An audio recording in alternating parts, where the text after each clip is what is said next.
فؤادي لك علاقة قوية يا رسول الله. أعوذ بالله من الشيطان الرجيم.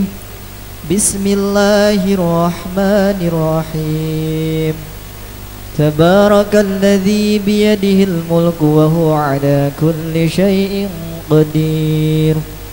الذي خلق الموت والحياة ليبلوكم أيكم أحسن عملا وهو العزيز الغفور. الذي خلق 7 سماوات طباقا ما ترى في خلق الرحمن من تفاوت فارجع البصر هل ترى من فطور. صدق الله العظيم. الرحمن الرحيم. بسم الله الرحمن الرحيم. نويت تعلما والتعليما والتذكرا والتذكيرا والنفع والانتفاع والإفادة والاستفادة والحث على التمسك بكتاب الله وسنة رسوله صلى الله عليه وسلم والدعاء إلى الهدى والدلالة على الخير ابتغاء مرضاته وقربه وثوابه وحسن الخاتمة مع اللطف والعافية صلاح العاقبة. ربي اشرح لي صدري ويسر لي أمري واحلل عقدة من لساني يفقه قولي واهدي قلبي وسدد لساني. الفاتحة. بسم الله الرحمن الرحيم. الحمد لله رب العالمين الرحمن الرحيم مالك يوم الدين إياك نعبد وإياك نستعين اهدنا الصراط المستقيم صراط الذين أنعمت عليهم غير المغضوب عليهم ولا الضالين. رب اغفر لي ولوالدي آمين. Saya hormati Al-Habib Hussein Abdurrahman Basyaiban. Alhamdulillah, malam ini bertepatan dengan malam 17 Agustus, di mana malam tersebut ada satu perubahan yang sangat besar untuk bangsa kita Republik Indonesia. Selama hampir 350 tahun negara kita dijajah di bawah tekanan bangsa-bangsa yang tidak diridhoi oleh Allah Subhanahu wa taala. Malam ini tepat tanggal 17 Agustus, semoga kita bisa mengerti dan memaknai arti daripada syukur kepada Allah Subhanahu wa taala. Malam 17 Agustus itu bukan dijadikan media untuk hura-hura, untuk melupakan syukur kepada Allah Subhanahu wa taala. Berzikir kepada Allah, meminta kepada Allah Subhanahu wa ta'ala. Beliau-beliau sudah berjuang, para ulama, para pahlawan berjuang untuk kemerdekaan negaranya. Hubbul watan minal iman. Maka kita sudah seyogianya kita mengisi hari kemerdekaan itu dengan bertambah syukur kepada Allah, dengan bertambah taqarrub kepada Allah Subhanahu wa ta'ala. Sayang seribu sayang, beberapa orang salah memaknai daripada bersyukur kepada Allah. Mereka memaknai tahun baru, memaknai 17 Agustus dengan satu peringatan-peringatan ataupun kegiatan-kegiatan yang tidak diridhoi oleh Allah Subhanahu wa taala. Na'udzubillah min dzalik. Maka lewat Nurul Hidayah bagaimanapun keadaannya, walaupun ini tepat malam 17 Agustus, taklim tetap istiqamah sebagai rasa syukur kita kepada Allah Subhanahu wa ta'ala. Syukur kepada Allah, sebab memang negara kita ini berbeda dengan negara-negara yang lain. Pondok pesantren terbesar, terbanyak di dunia hanya di Indonesia. Berapa puluh pondok-pondok pesantren di luar negeri, hampir rata-rata santrinya orang Indonesia. Di Kairo, Mesir itu santrinya itu hampir 4.000 orang Indonesia mahasiswanya. Di Darul Mustafa itu dari 500 santri hampir 300 orang Indonesia. Di Rubat Tarim itu hampir 85% orang Indonesia.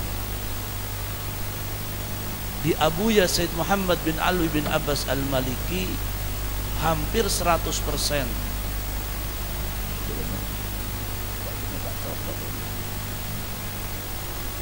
Hampir 100% itu santrinya dari Indonesia. Pondok-pondok pesantren itu dari Indonesia rata-rata. Coba bayangkan. Mohon maaf ya, mohon maaf ini. Saudi Arabia yang notabene adalah di situ ada Al-Haramain, Makkatul Mukarramah, Madinatul Munawwarah. Ada jazat yang paling mulia, yakni jazat Nabi Muhammad SAW. Akan tetapi untuk pendidikannya, pondok-pondok pesantrennya bisa dikatakan tidak ada. Sampai kita mengenal beliau Al-Habib Zain bin Smith, punya pondok di kota Madinah, sekarang ditutup sudah, tidak ada pondoknya. Kemarin waktu Abuya ke sana itu, waktu bulan Sya'ban itu, santrinya cuma 6 apa 7, pondoknya ditutup. Bicara majelis taklim, Indonesia itu bebas, mau jam berapapun, mau nutup jalan pun monggo. Malah kalau ada orang yang melarang majelis taklim, mungkin mohon maaf ya, mereka jelas akan langsung berhadapan-hadapan dengan umat Nabi Sallallahu Alaihi Wasallam. Presiden kita juga dari mulai awal sampai sekarang tidak ada orang kafir bisa memegang jadi presiden. 95%, sekarang Wallahu alam ada tinggal 85%.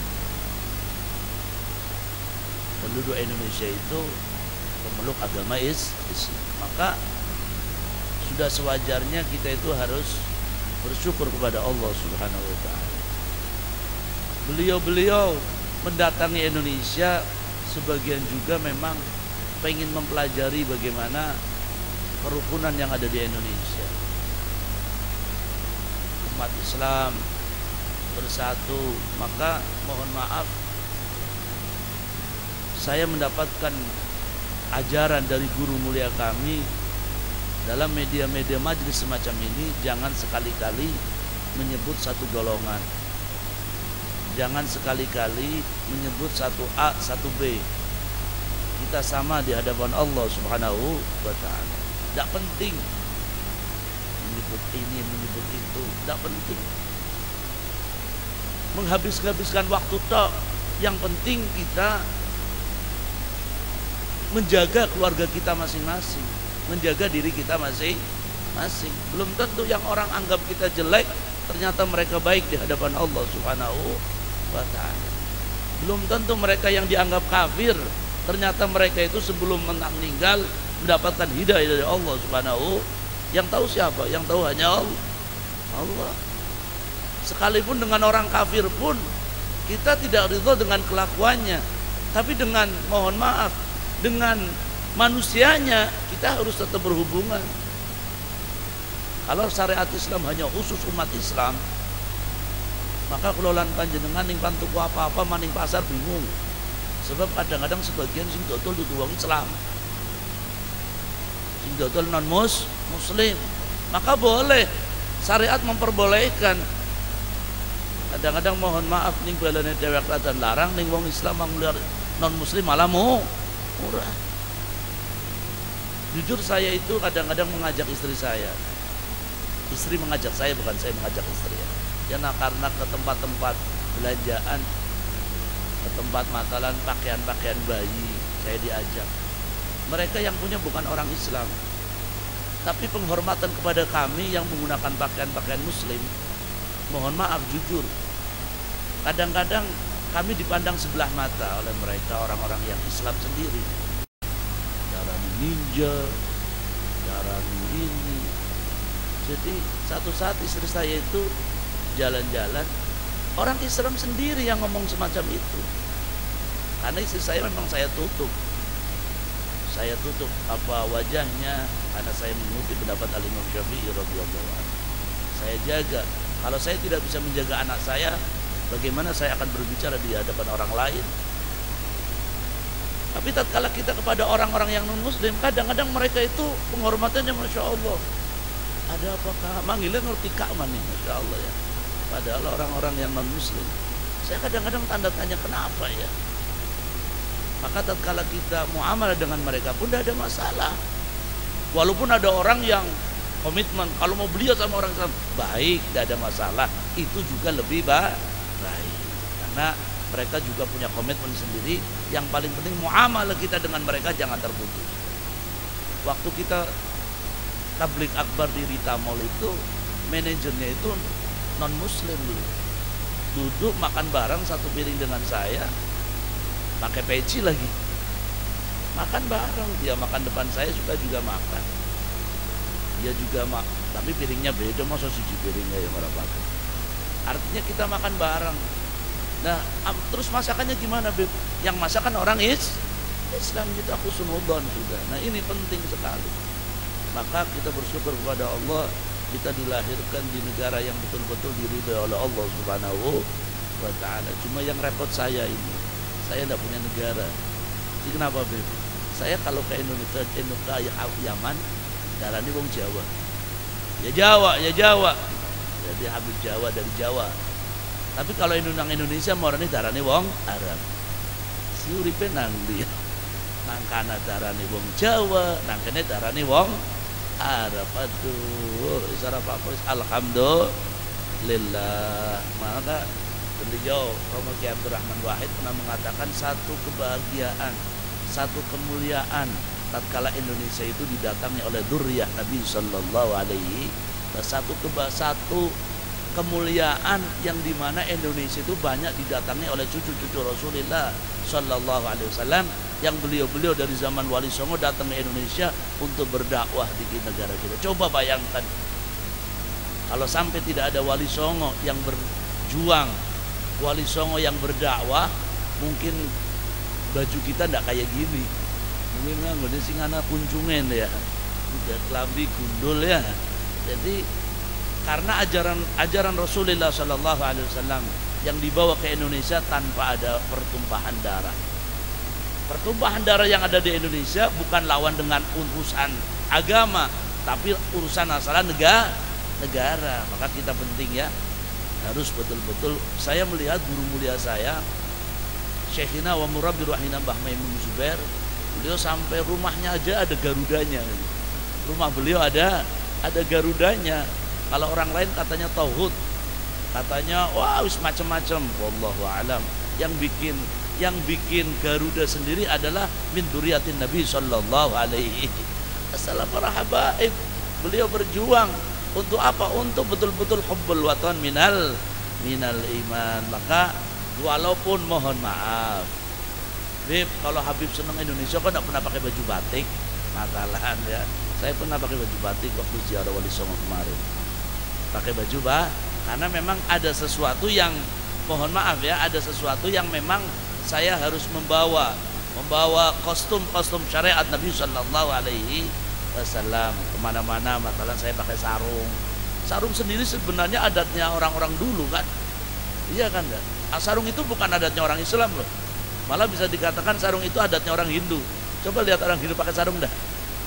Pakai sarung dah. Ya sarung. Cuma berarti mantasyabikum wa minhu bukan. Keserupaan yang siapa orang menyerupai orang lain dalam kufur maka termasuk dari bantakul itu apabila tasyabuh yang khusus ya buat agama itu.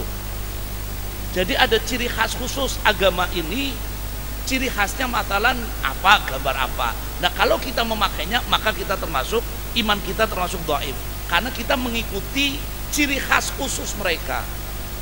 Tapi kalau sarung, wong udeng-udeng mereka nganggo udeng-udeng oh ya kan ya cuma modelnya kayak takir, tahan takir. Cacilik sing dolanan-dolanan apa sih? Apa sih?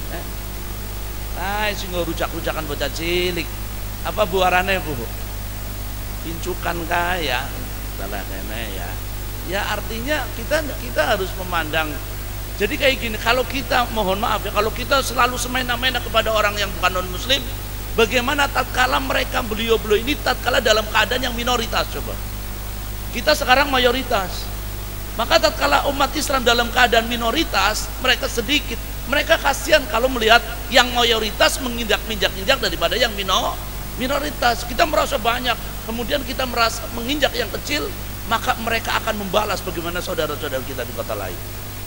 Sallallahu alaihi Nabi Muhammad. Semangat ya, kayak 17 Agustus ya. Jadi orator dia termasuk. Jadi yang paling utama kita memaknai ini jangan sembarangan ya. 17-an urjun tunggal orkes aja dimain tuh anak senjalo kayak gue aja orang sesamen sodako bahaya itu tuh sodako tahu untuk perkara baik kok. Tapi kalau ada orang 17-an urjun tunggalan sampean harus samain wis tak main rokok gue ya kayak gitu guys rokok kalau sih ono rokok kalau duitnya khawatir bukan membayar bijuane bukan membayar alat musiknya, wah sampean lagi turu transferan maksiat toh. Ya, itu sampeannya. Mohon maaf ya, aku mau bahasa Indonesia terus, apa bahasa Tegal? Masih brone bingung ya. Aku tadi nggak mau bahasa Indonesia Tegal terus karena apa namanya konsumen kita, pecinta Ribatul Hidayah itu bukan hanya kita di Tegal ya. Alhamdulillah sudah moga-moga terus berkembang Allahumma. Sebagian sing bingung lah sih nang luar kota. Habib ngomong apa dong? Insya Allah engkau mana dewek Allahumma. Saya itu kadang-kadang pengen maksudnya apa ya harus sering saya itu ngomong bahasa Indonesia. Cuma kayaknya kurang sedap itu dok ya. Jadi ya campur-campur enggak apa-apa lah. Jadi apa namanya ya? Tatkala kita memaknai yang namanya kemerdekaan, kalau di kampung-kampung ada organ tunggal, ada orkesan, ada dangdutan, ini bahaya.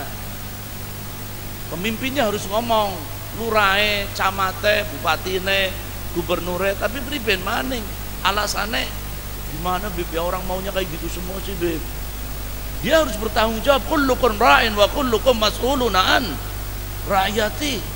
Mohon maaf ya, saya kadang-kadang sendiri makalan ya santri saya kosidahan model-model dangdutan gue benak ulama siapa kan model-model lagu-lagu solawatan lagu-lagu dangdutan apa ndak ada model lain. Solawatan punya ciri khas sendiri, jangan solawatan pakai gaya solawatan gaya lagu India, solawatan gaya lagu Amerika. Ya Allah, apa kita ndak punya contoh lain? Ada contoh yang lebih utama yang dibawa oleh salafus saleh.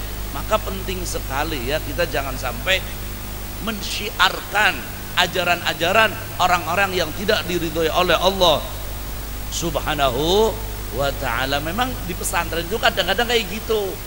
Saya pernah satu saat saya pengajian di daerah Brebes.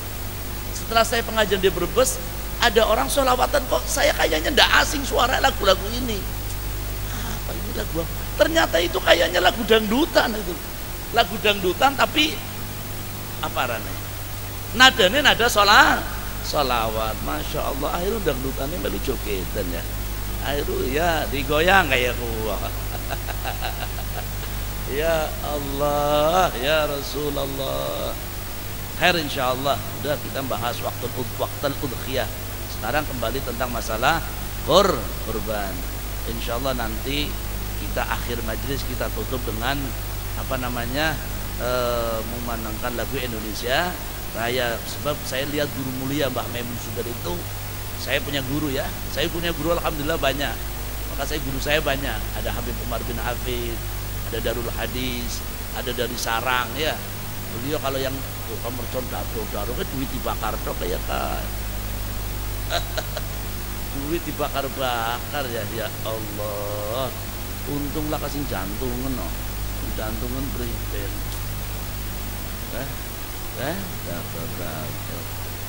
Masya Allah, ngaji kan enak ya. Ibir dan kurang je bocah. Sebagian anak yang dan langka dan lagi pada nabu mercon deh. Masya Allah, ngaji istiqomah ya, istiqomah ngaji. Sepenting ngaji dan ngaji. Uripnya ngaji, 17-an dengan ngaji, 17-an itu nggak nganggo mer. Ibunya daton. Soal tuku semen oleh rongsak. Pembangunan ribat Nurul Hidayah. Memang ya orang apa-apa lagi seneng ya. Ada yang saya pernah hadir maulid pas mahalul yang pakai mercon. Habib Umar cuma ketawa toh. Saya sampai kalau di Hadramut tidak pakai mercon, pakai tembakan asli. Dor. Maka satu saat lagi nembak ke atas, tidak tahu di atas itu ada anak kecil lagi lagi berdiri ngelongak-longok. Akhirnya kakinya ketembak terus kayak manuk tiba sing loteng klot. Astagfirullah. Di sana dijual bebas ya, senjata dijual bebas. Tapi ya negara mereka berbeda dengan negara kita. Jadi kalau di sana langsung penghormatan, kalau ada ulama pakainya tembakan kanan belakang. Langsung gitu. Tapi kalau di sini kan ngangune mercon ya, yang kelasnya projo ngangune mercon. Kalau tembakan ya ditangkap ya. Masya Allah. Ya, belakang merconan ini. Waktu tadkhiyah min mudhi qadr rak'atain wa khutbatan khafifatan min tulu'il syamsi yaumun nahri ila akhir yaumit tasyrik. Tadi saya pengen cerita Mbah Maimun itu udah sepuh. Al Anwar itu pondok saya itu Masya Allah ada drum bandnya, pakainya trompet itu gitu. Ada beliau itu kalau ada tamu kenegaraan, masalah menteri atau presiden atau apa, itu santrinya yang pakai itu pakai drum band, ada ininya juga, ada trompetnya, ada macam-macamnya ya. Masya Allah, kadang-kadang kita orang ilmunya cetek ya, nanggo anak wong ini geger ya. Kalau pondok saya pakai drum band kali geger ya. Soalnya memang bid'ah itu nih. Jadi ya gimana ya, saya belum, ya pelan-pelan. Sebab al-alim la yuqallidul aliman kama annal mustahid la yuqallidul mustahidan. Orang alim itu tidak perlu mengikuti dengan orang alim lagi.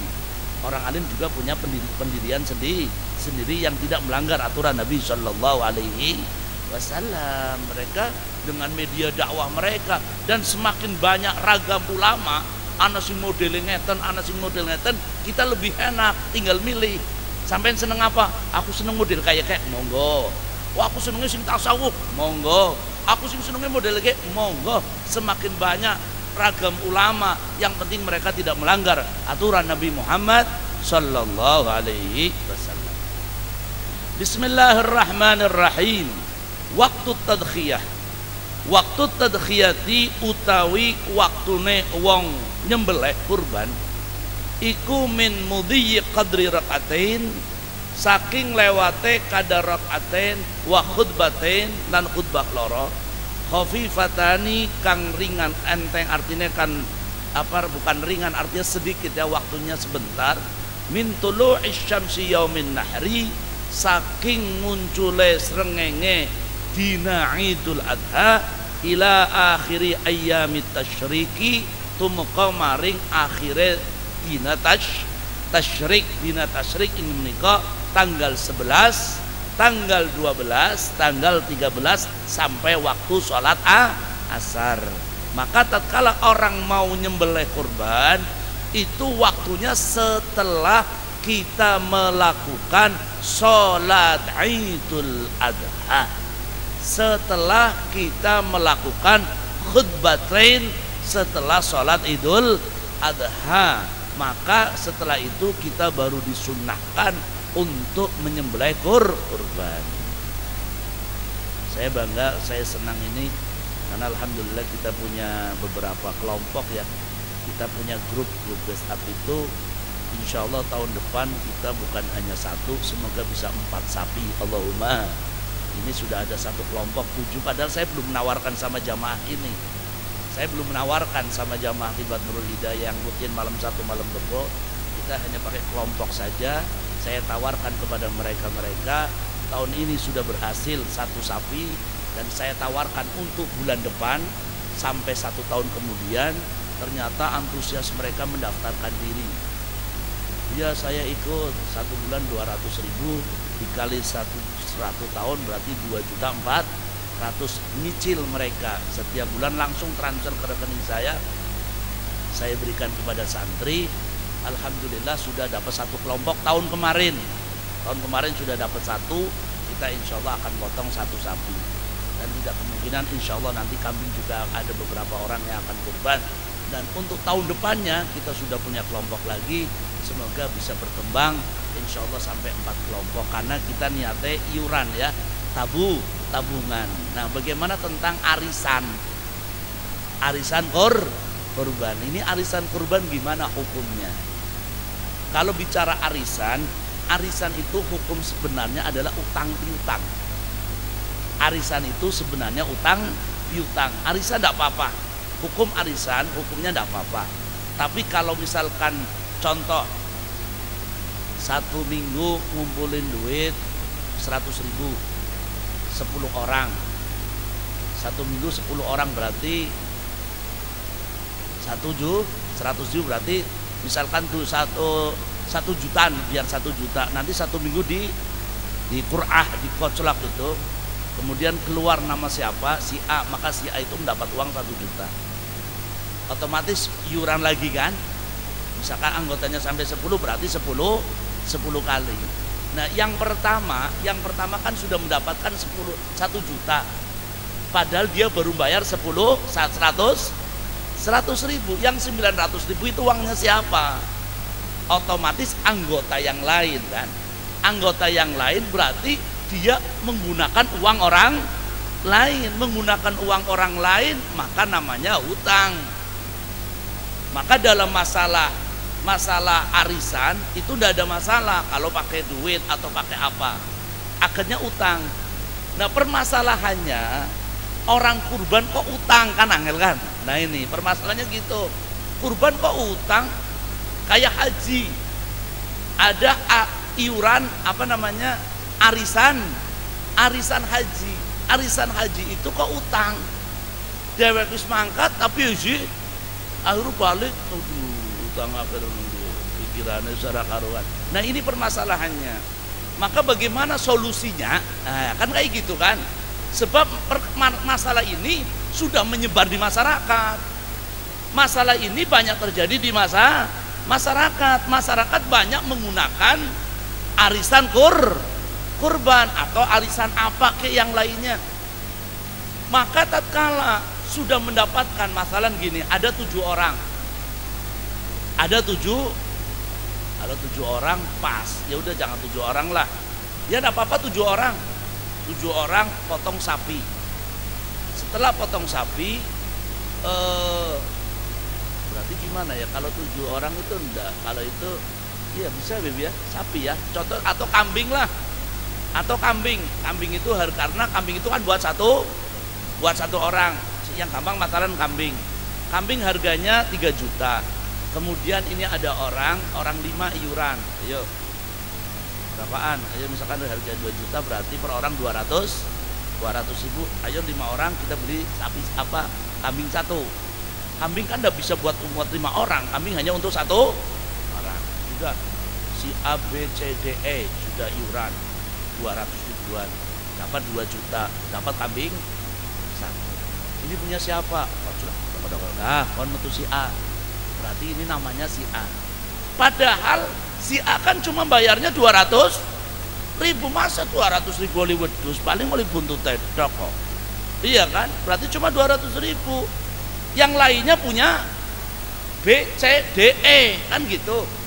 Maka harus dirubah akadnya. Solusinya akadnya dirubah. Sudah bukan akad arisan lagi. Akadnya harus dihadiahkan. 4 orang ini mereka sepakat. Ini ada uang 2 juta. 2 juta diatur 5 orang, berarti yang apa bener ya 2 juta ya, berapa kalau 1 juta berarti 4 juta 4 juta dibagi 4 juta kali 5 berarti 2 juta. Nah itu yang dia hanya 400, kurangnya banyak. Maka iuran-iuran yang tadi tidak boleh seketika mengatakan ke catekon, enggak. Setelah sudah 2 juta kayak juta 2 juta ayat wedus, maka yang dapat siapa? Si A. Maka A, B, C, D, E harus mengatakan gini, kami ridho uang 400 mana sampean tuku wedus, saya hadiahkan mana 400 sampean kabeh. Tapi ada masalah lagi. Masalah lagi apa? Ningkem blayu ya ora apa-apa dimain. Nah kan muncul lagi, ya alhamdulillah barang tahun lalu di setoran orang harus dimain. Ini kita alhamdulillah samain pada main aku. Nah ini muncul masalah lagi, gitu loh. Jadi yang namanya orang itu mau bersodakoh tatkala artinya kayak gini loh. Bersodakoh itu bukan pakai uang utang, tapi kalau dia punya utang sodakoh enggak apa-apa. Contoh sampean utangnya 1 juta masalah. Tuh 1 juta beli mercon maning ya. 1 juta ya Allah priben caranya ya, anak mau sodakoh 1 juta biar diganti apa mendapatkan dilipat gandakan sama Allah. Dia walaupun punya utang 1 juta, sodakoh 1 juta, utang 100 juta, sodakoh 1 juta tidak ada masalah. Tapi tatkala dia mau kurban, tapi aku pan kurban tapi aku ora duit, aku pan utang pingin. Nah ini permasalahan jadi muncul. Sebagaimana mohon maaf jangan salah paham. Kita orang NU, masalah ya, orang NU kan seneng tahlil, tahlil. Tatkala tahlil, orang NU itu tahlil, dia tidak punya duit. Padahal tahlil itu tidak wajib.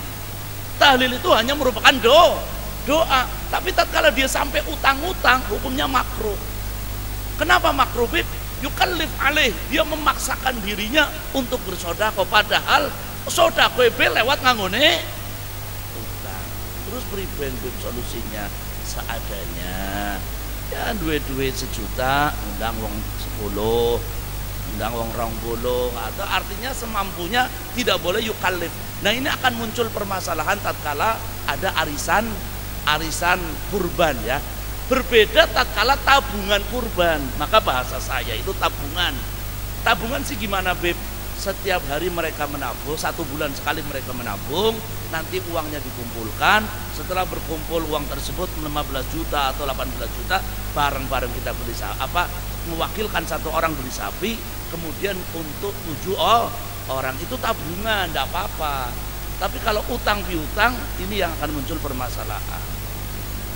Sallu ala Nabi Muhammad. Nah waktu penyembelihan itu adalah setelah sholat idul adha sampai akhir bulan ayam tasyrik. Adatun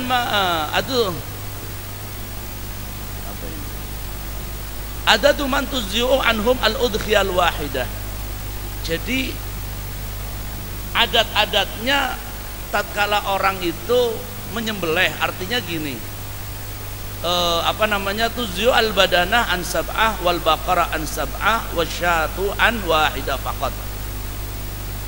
Onta itu untuk 7 orang, sapi ataupun kerbau untuk 7 orang, kambing untuk 1 orang. Ini kebo langka nang luar negeri, nang Mekah aja langka kebo, nang Yaman kayaknya mau nonton kebo. Pulau ora tau urut kebo, sapi tak banyak, sapi di luar banyak. Kebo kayaknya nang luar negeri, tapi kayak nang Yaman pulau mboten nate urut kebo. Mulane wong Indonesia ora tau urut onta. Jadi anak onta senengnya foto karo onta. Jamaah haji kan sama haji foto. Karena haji patoni. senengnya foto. Jadi haji foto, maning-maning foto, fotonya nang Ka'bah, cepret nyekel Ka'bah karo selfie cepret. Masya Allah, wong guru Ka'bah pikirannya moto ya kayong aneh ya. Jujur saya itu alhamdulillah Allah menakdirkan saya setiap tahun mangkat gratis. Allah nakdirkan saya dan Gusti Allah diangkatnya gratis. Malah nih gelem sebulan bisa, nih gelem setengah tahun bisa ya. Banyak orang pengen umroh, orang bisa-bisa dilala kalau tani Gusti Allah diangkatakan setahun pisan.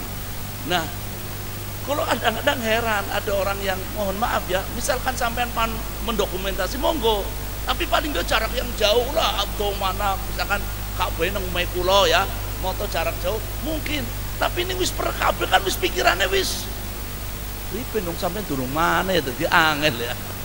Kalau cara cerita sih durung mana, muka-muka bisa mana Allahumma. Bisa mana? Imam di imam. Imam wajib yang kotakan negara imam perlu dari Badrul Hidayah. 1 juta gratis Allahumma. Jadi saya punya program 1 juta gratis. Pengen umrah 1 juta gratis. Pengen apa orang? Temenan. Daftar kali kula. Temenan saya enggak bohong. Saya punya program. Tapi sebenarnya targetnya ustaz-ustaz sing melasi-melasi, ustaz sing pengen umroh atau orang awam pengen umroh atau yang orang tuanya pengen umroh. Beb aku pengen wong tuane aku umroh, Beb. 1 juta bisa umroh gratis Allahumma. Longo bingung. Kalau mau orang bayar 1 juta gratis kah? Ya bisa, nanti gampang urusannya ya. Ini lagi ngaji jadi insyaallah, tapi ini urusan muka-muka umrohnya termasuk ibadah maring Gusti Allah. Jadi kalau orang Indonesia urung onta pengen foto karo onta. Nah, wong luar negeri urung kebo ya pengen foto karo kebo. Jadi ana wong luar negeri foto karo kebo, sampean aja heran. Saya kan pikiran kebo di foto. Itu karena langka kebo. Nah, kayak kita moto-moto onta diketawain sama mereka. Lah onta pe dijak foto. Wong be akeh jaluke karo onta. Nah, onta itu kalau onta itu 7 orang, sapi ataupun kerbau juga untuk 7, karena sapi dan kerbau ini kayaknya satu jenis ya, walaupun maksudnya termasuk bakar ya, termasuk bakarah. Wasyatu an wahidin, kalau kambing kambing gembel ya, kibas sama kambing kacang ya, mais, maka di situ hanya untuk satu orang. Ya Allah, muka-muka diberkahi kabeh Allahumma amin ya rabbal.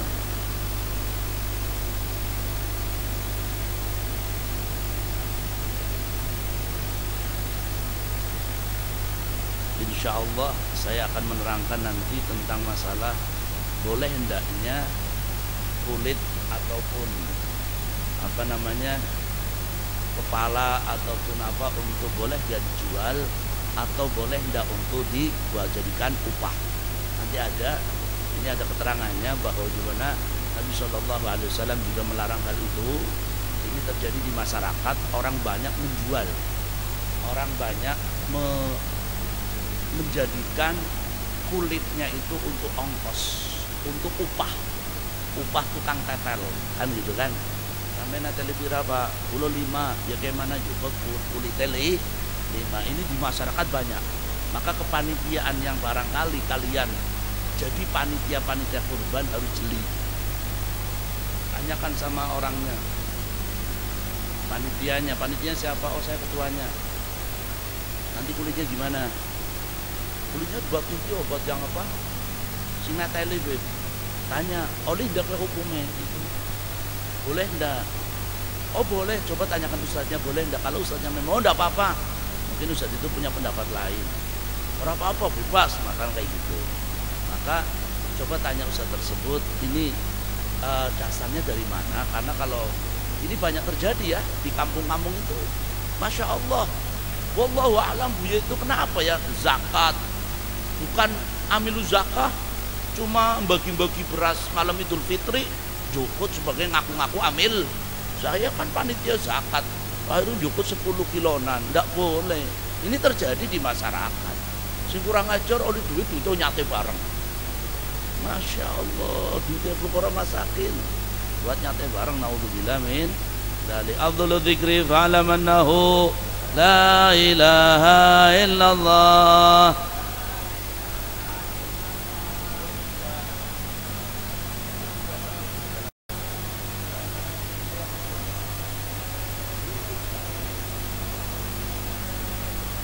Illallah, la ilaha illallah. Illallah, la ilaha illallah. La ilaha illallah, la ilaha illallah. La ilaha illallah, ala nabi salatullah. La ilaha illallah, ala nabi salamullah. Subhanallah wa bihamdi, wa bihamdi, subhanallah.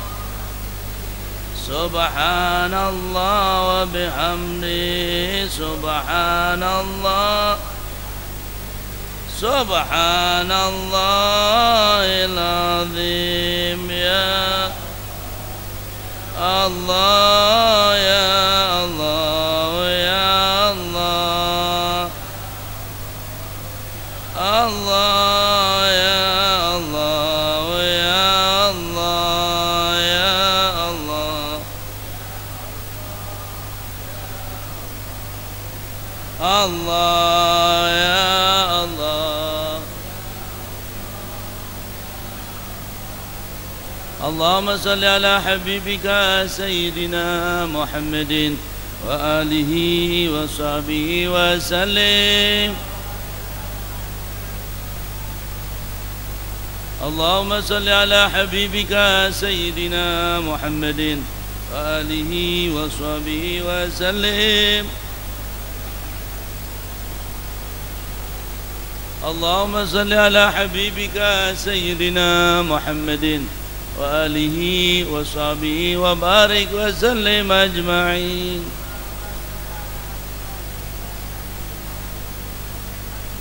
Bismillahirrahmanirrahim. Alhamdulillahi rabbil alamin. Hamdan syakirin, hamdan naimin, hamdan yuafi ni'amahu wa yukafi mazidah. Allahumma salli wa sallim ala sayyidina Muhammad fil awwalin wa salli wa sallim ala sayyidina Muhammad fil nabiyyin wal mursalin. Wa laqad ashartu an-'azima nawsafu tuhyil quluba tuhayyijul ashjana. Wallahu qadadna alayhi fama yusawi al-qawlu minna aw yakunu لكن حبا في السرائر قد علمت صفة ربنا وحدانا وإذ امتزجنا بالمودة هاونا نرفع أيدي فضرنا للواحد الأحد الإلهنا متوسلين بمن إليه دعانا مختاره وحبيبه وصفيه زين الوجود بالإله. يا ربنا يا ربنا يا ربنا بالمصطفى اقبلنا أجب دعوانا. أنت لنا يا دقرنا في هذه الدنيا. أسرع لنا الأهوال واغفر ذنبنا ولا تؤاخذ ربي إن أطعنا. واسلك بنا في نهج طه المصطفى ثبت على قدم الحبيب. أرنا بفضل منك طلعت أحمد في بهجة عين الرضا ترعانا.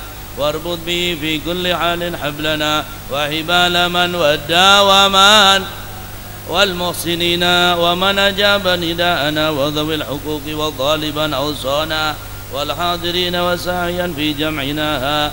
نحن بين يديك أنت ولقد رجوناك فحق سؤلنا واسمع بفضلك يا سميع دعانا. وانصر بنا سنة طه في بقاع الأرض واغمى كل من عادانا. وانظر إلينا واسقنا كأس الهنا وشفاء في آجلا مرضانا. واقض لنا الحاجات. الله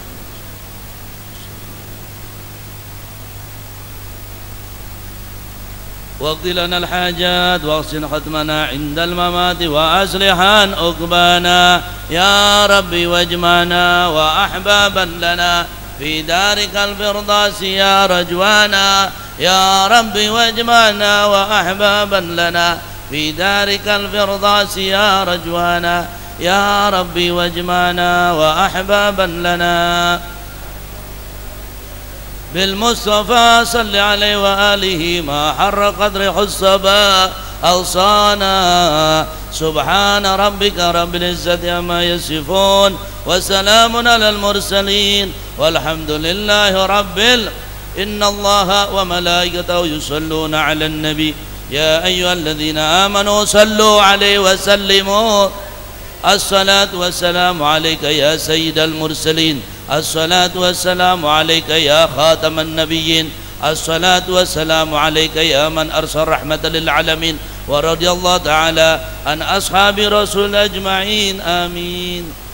Tadi pengumuman tentang masalah umrah serius, saya tidak bohong, memang serius.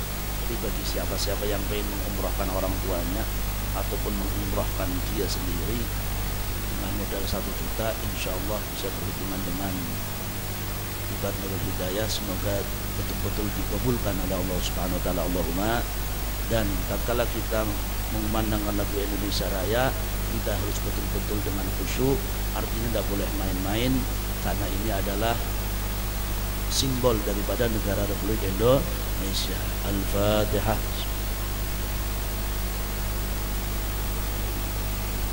Mohon untuk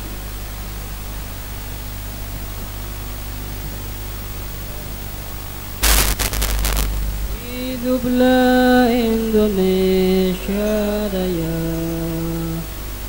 Indonesia Raya, tanah airku yang tumpah darahku. Di sanalah aku berdiri, jadi pandu ibuku. Indonesia kebangsaanku, bangsa dan tanah airku. Marilah kita berseru, Indonesia bersatu. Hiduplah tanahku, hiduplah negeriku, bangsaku, rakyatku semuanya. Bangunlah jiwanya, bangunlah badannya untuk Indonesia Raya. Indonesia Raya, merdeka, merdeka, tanahku, negeriku yang ku cinta. Indonesia Raya, merdeka, merdeka, hiduplah Indonesia Raya. Indonesia Raya, merdeka, merdeka, tanahku, negeriku yang ku cinta. Indonesia Raya, merdeka, merdeka, hiduplah Indonesia Raya. Rabbana innaka antas salim wa tub alaina innaka antat tawwabur rahim. Allahumma arham ummat Sayyidina Muhammad, Allahumma ighfir ummat Sayyidina Muhammad, Allahumma ansur ummat Sayyidina Muhammad. Ya Allah, ya Maulana, kabulkan segala hajat kami, ampunilah segala dosa kami. Nawtu ya Allah, terangilah hati kami ya Allah. Semoga yang hadir malam ini Allah ampuni segala dosanya, Allah kabulkan segala hajatnya, Allah mudahkan segala urusannya. Dapat ziarah Nabi Muhammad sallallahu alaihi wasallam. Rabbana innaka antas samiul alim wa tub alaina innaka antat tawwabur rahim. Walhamdulillahi rabbil ya Rabbana.